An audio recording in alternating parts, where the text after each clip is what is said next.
Magandang araw, ako si Patricia May Orintein at sa video na ito, tatalakayin natin ang mga uri at wastong paggamit ng pang-angkop.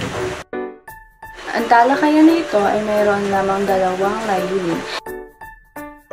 Ito ay ang una, matuto ang mga mag-aaral sa wastong paggamit ng pang-angkop.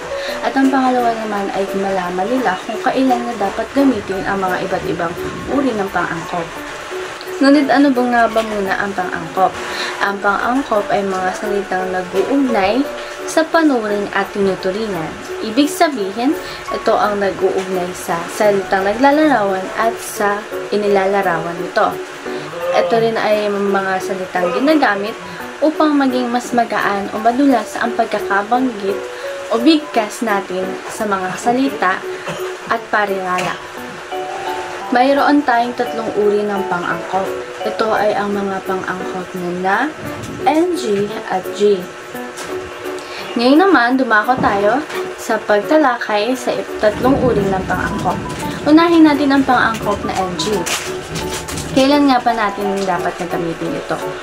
Ang pang-angkop na ito ay ginagamit o ikinakabit sa mga salita na nagtatapos sa patinig. Ang patinig ay ang A, E, I, O, at U. Halimbawa, ang matanda at ang dalaga, kapag pinagsama natin, may bibigkas natin siya bilang matanda-dalaga.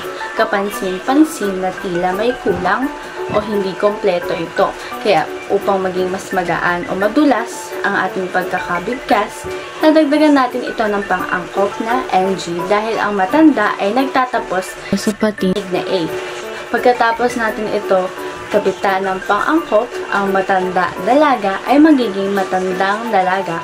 Ngayon, tumako naman tayo sa pang-angkop na G. Ang pang-angkop na G ay ikinagamit natin o ikinakabit natin sa mga salita na nagtatapos sa katinig na N. Halimbawa, ang yaman at ang tubig. Kapag pinagsama natin ito, magbibigkas natin siya bilang yaman tubig. Upang maging mas madulas ang ating pagbigas at magaan, gagamitan natin ito ng pang-angkop na G, kaya magiging yamang tubig ito. Kapansin-pansin na naging mas angkop ang dalawang salita sa isa't isa dahil nagamitan ito natin ng wastong pang-angkop. Ang panghuli naman natin na tatalakayin ay ang pang-angkop na. Kailan nga ba natin ito dapat na gamitin? Ang pang-angkop na ay ginagamit o kinakabit sa mga salitang nagtatapos sa katinig. Ngunit maliban sa dahil ang N ay kinakabitan natin ng pang-angkop na G. Kaya halimbawa, ang maunlad na bayan.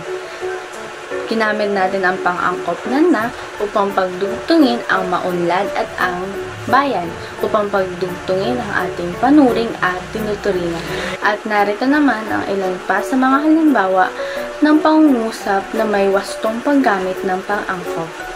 Ito ang mga halimbawa ng wastong paggamit ng pang-angkop na NG. Una, ang dalawang kamay, ang birding bukid, sa malaking bahay, at ang matalinong bata. Ilan naman sa mga tamang paggamit ng pang-angkop na G ay ang mga halimbawa na sumusunod. Ang aking sarili, yamang tubig, bayang magiliw, at masunuring bata. Dito naman sa panghuling halimbawa, makikita ang tamang paggamit ng pang-angkop na. Halimbawa, maunlad na lugar, malinis na kwarto, masarap na ulam, at mataas na puno. At dito na nagtatapos ang ating talakayan. Maraming salamat sa pakikinig at inaasahan ko na ang lahat ay natuto sa kung ano ang pang-angkop, kailan na dapat natin ito gamitin at ang mga iba't ibang uri nito. Yun lamang at maraming salamat!